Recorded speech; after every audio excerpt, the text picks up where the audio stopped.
Billy.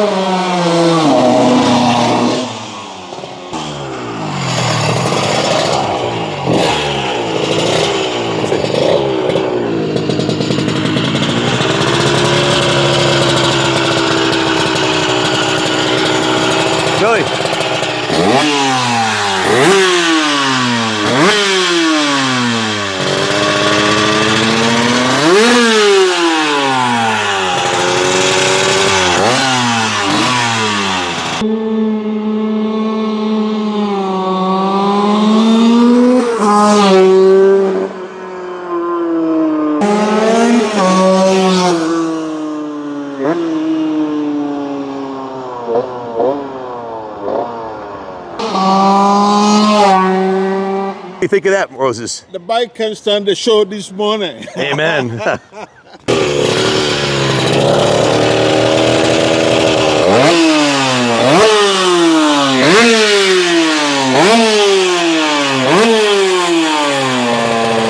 Guys, before you take that helmet off, Billy, I got to show our viewers here, that helmet looks awfully similar to that helmet. How come that is, Billy? Same guy, same bike, same hat. What year was that, Billy? I think this was 2004. Ken. So 20 years ago. 20 years ago, yeah. Where was that? That was at Loudon, New Hampshire at the new course, going down the hill. I think that's called turn 8 there, and it's very quick. Before I turned the camera on, you said something about every time you get off one of these, what did you say? My hands are shaking, my heart is, beating heavy. It's just a really remarkable experience riding a bike like this. This is a true thoroughbred. It's an amazing motorcycle. Tell us a little bit about the bike, Billy. Well, it's a Yamaha TZ125, and it's a full-on Grand Prix road racer from the period, from 1998, I believe. And it was owned by your good friend, Jack Weaver, hence the weave on there, and his daughter, Abby. There's a little story about that. We'll get into that later, but what else would we want to tell the viewers about this bike? What's the red line on it? Well, I'm pretty sure it's around 12,000, but you can rev this engine to 14. It'll take it. It starts to drop off and power up that high, but it's definitely a bit of art to ride one of these. It's not an every man's bike or every woman's bike, but it is cool times 1,000. This is the coolest motorcycle ever. It is extremely light, Billy. I couldn't believe it when we unloaded it. What's this thing weigh? I never felt a lighter full-size motorcycle, ever. I think they're around 180 pounds. It's remarkable. Yeah, with the twin spar, extruded aluminum chassis, castings. This is Yamaha Racing Department's finest work, really. This is a MotoGP bike that you can buy and have for yourself. It's really incredible. It is amazing. The frame looks extremely heavy duty. I don't think you can get any flex out of this. And the swing arm, what kind of wheels are these? Super robust. I believe those are stock Yamaha wheels. Does that say, there's a logo on here. It says, how do you, it says ASAH Asahi Tech? Asahi, I believe, yeah, I think those are the stock wheels on this bike. Asahi Tech. Yeah. Yamaha Racing. This is an actual production Yamaha. This is what the factory team would have raced, correct? Yeah, that's right. This would be the offerings to the public. I think the works bikes were a little bit more high tech, but this bike is bristling with cool shit like a dry clutch, which can withstand a lot of revs. And one of the things to get one of these bikes going in first gear, even with lower gearing, this has Daytona gearing on it today, but in any condition, you got to slip the clutch at about 11,000 RPM and hold it slipping until you're rolling. And in this condition, you're about 60 miles an hour when you're getting the clutch out in first gear on a 125. And there's 6 speeds. Yes, that's right. So what's the top speed on it, would you guess? I'm estimating 115 miles an hour, maybe a little more than that. And these bikes are so serviceable. You pop the tank off and there's the carburetor. The engine's right there. You can do a top end rebuild in the pits. So it's very similar to like a YZ125 engine as far as service. Anybody could do it. That's right. Very simple engine. It's definitely different than a YZ125 engine. It's an engine unto itself, but they're very similar and very serviceable.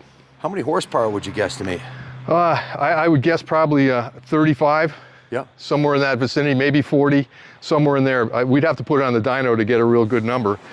But yeah, really remarkable. And the brakes, oh my gosh, a one finger brake. If you're not careful with the brakes, you're going to be looking at tar when you're standing right up on its nose. If you think about it, that's a similar brake that they put on a 600-pound motorcycle, and this weighs 145. That's right. It is like almost overkill. Now, guys, these are the genuine, original Suzuka Circuit International Racing Course decals on this bike from when it was originally raced in Japan. Am I correct? That's right, Ken. This bike spent its racing life in Japan as a real racer, raced in anger on the Suzuka Racing Circuit, which is a world-famous circuit that's, they've run MotoGPs, world endurance races there. Everything under the sun is raced at Suzuka. This bike spent its life racing there and then was imported to America. And when Jack got it, it was from a gentleman that had imported it.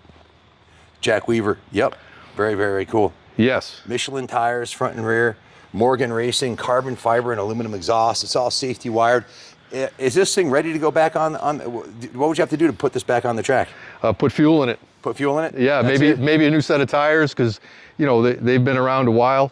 I would trust them. And 125s, they tenderfoot around the track. They're very light on their tires. You can ride a bike like this probably for a season on a set of new slicks as a track day bike. So where would you race this now? Would this be ARMA? Yeah, you could race it in ARMA. There's classes all around the country in club racing for bikes like this. And you could bump up a class with this from vintage to modern. And I think you would do fairly well on a short circuit. It's got the United States Vintage Motorcycle Grand Prix logo on here. I believe Jack raced this in some and you raced it also in some modern and vintage classes, didn't you? That's right. Yeah, I rode it in vintage classes. And it's USCRA is the club it's a nationwide club, but they're centered in New England, and they sponsor a lot of classic racing here in New England. They're a top-notch club. I see the Shizuoka, Japan. I might not have said that right, but I assume that's where the Yamaha racing team originally was from. Would that be a correct assumption? I would assume that Jack did his homework on that before he put Shizuoka on there. Yeah. He's got the USA Suzuka. sticker too. Very cool. How many of these, do you have any idea how many of these were produced? No, they weren't produced in the thousands, Ken. They were produced probably closer to in the hundreds. Wow. Yeah. How many of them survived to today in the condition this thing's in? Well, these bikes have become increasingly desirable and very rare. In this condition, in a riding TZ125, I have not seen one of these in a long time. The helmet doesn't come with it. That's Billy's. Yeah. I'm going to keep the helmet in the pick for posterity. Yeah, that's very cool. Wow, what a machine. It's got the gold chain, and it's like a candy apple orange paint job on there. Oh, we got to tell them the Abbey story. Now, Jack Weaver was a well-known expert level motocrosser, and he was a road racer. He did trials. He actually trained with Billy back in the day for trials, and I raced motocross with him back in the 80s at Southwick. Totally obsessed with motorcycles. He's the only guy I ever knew who got married at Southwick on the spectator jump. Now, the marriage might have lasted, but his love for motorcycling, the marriage didn't last, but his love for motorcycling still stands strong. And he moved to Florida, and he sold most of his collection at an auction. He had 120 bikes. We bought 20 of the nicest ones, including this. And I met with his daughter, Abby, and she said, you can buy the bike, but you can't take the Abby off of it. The story was when she was 10 years old, they were racing up Loudon, and she liked Jack racing dirt bikes. She wasn't scared, but she got scared watching him on this because he was going over 100 miles an hour. And she said, Daddy, I don't want you to race this thing. And he said, I'll put your name on it, and I'll think about you every time out there, and I'll go slow. And I think Billy confirmed that he was going slow, huh? Just jokingly. Most to Jack's chagrin. Jack's fast as a rabbit, man. He gets around on any motorcycle. Yeah, he can ride. Jack's, how old's Jack now? He's probably 68, 69, somewhere in there, yeah. Billy's 67, so they grew up in the same era, racing trials and motocross and road racing and all that. And to this day, you won the championship last year, the New England Trials Championship. I did in the vintage class, or the vintage rider class, the senior class, I guess you'd call it. Yeah. But all these things are together, Ken. The trials bike, the road racer, they all fit together. You think going slow and going fast on two vastly different motorcycles would be vastly different sports, but one fits into the other. They plug into one another perfectly. Where you learn how to go slow on a trials bike, and it applies to this very fast motorcycle. You learn how to connect the throttle to the rear tire. That's a very important skill you learn on a trials bike that applies definitely, it crosses over to road racing. And see this slim seat here, Ken? This might look uncomfortable, but you don't have very much weight on your butt at all when you're riding this bike. Your weight is on your feet and your hands for the most part, just like with a trials bike. This here is so that you can feel quickly when the bike starts to break traction. This is feedback through your ass to tell your head to roll the throttle on or off. Wow. So yeah, it's pretty remarkable. It's one of my great regrets as a motorcyclist, and is I never went road racing. The reason why I didn't is because I raced motocross and I crashed a lot and got hurt, and I figured the same thing would happen on a road bike, but at 120 miles an hour. Yeah. So I don't know if that was self-perseverance, but I never did road race. Maybe it's not too late. I'll be 60 next year. I could go out and do the 60-plus class. Absolutely. And have some fun. But I'd love to try it. I've done motocross, hare scrambles, hill climbs, flat track, ice racing, pretty much everything except for road racing. All right. We've done hare scrambles. So did AMA Pro Arena Cross. I got a second at one Pro Arena Cross. I got I didn't qualify for the AMA Supercross rounds or the motocross rounds, but I tried to, and I just had a lot of fun riding. But this is always something that to me I felt like it was a lot riskier. I guess seeing a guy cartwheel at 180 miles an hour down the Daytona straightaway was.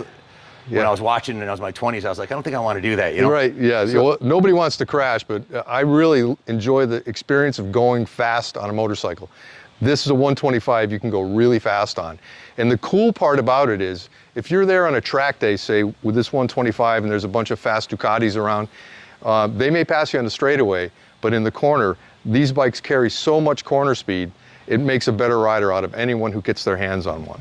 Wow. How many times have you raced the Isle of Man? Oh, I started and finished 4 races over there. Yeah, I didn't win, but I did compete over there and did my very best. And I got over 100-mile-per-hour lap a few times, and wow, you know that's quite an insane accomplishment for an old guy. I was in my late 50s when I did it the last time, Ken. That's very impressive. But and these little bikes are competitive even in the Isle of Man. So they built these bikes to go the long mile, and they do. They can. They're very capable. Easily serviced and rebuilt if you ever wanted to. That's right, and parts are available. I believe this bike has a spares kit with it as well. And that's where that picture came from. It was in the spares kit. And when we were digging through the parts looking for something while we were working on this bike, we found the picture of myself on this bike. I couldn't believe it came up out of the spare parts. So guys, we're auctioning this bike off on eBay. What we'll do is we'll put a picture of the spare parts kit that comes with it. And if you have any questions about it, give us a call, 860-454-7024. There's a 50% chance Billy is going to answer the phone, and a 50% chance Junior will answer the phone. One of those guys will take care of you. And Billy, I'm sure, would be happy to tell you anything you know about the bike. He's an expert on this motorcycle. And thank you for giving us a riding demo. I really enjoyed that. What a privilege, Ken. Thank you. And I wish we could keep them all, but we've got a lot of reasons why we can't, and this one's going up for sale. Our job is to find it a new home. We only request is that you leave the Abbey on the tank. That's it. Right. And if you repaint it, you got to put the Abbey sticker back on there, because Jack's daughter made us promise that we wouldn't take it off. Right. So, very significant piece of moto history here. We've been here. We've had thousands, we're up to about 8,000 motorcycles that have been sold through the shop here.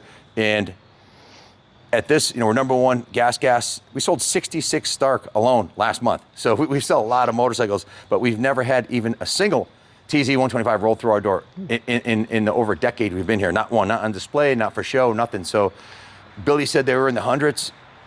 I've never seen one here. I haven't seen one down in Daytona or up at Loudon in a long time. So I don't know how many are left, The cool thing about this bike is it's a running, riding, ready to go TZ125.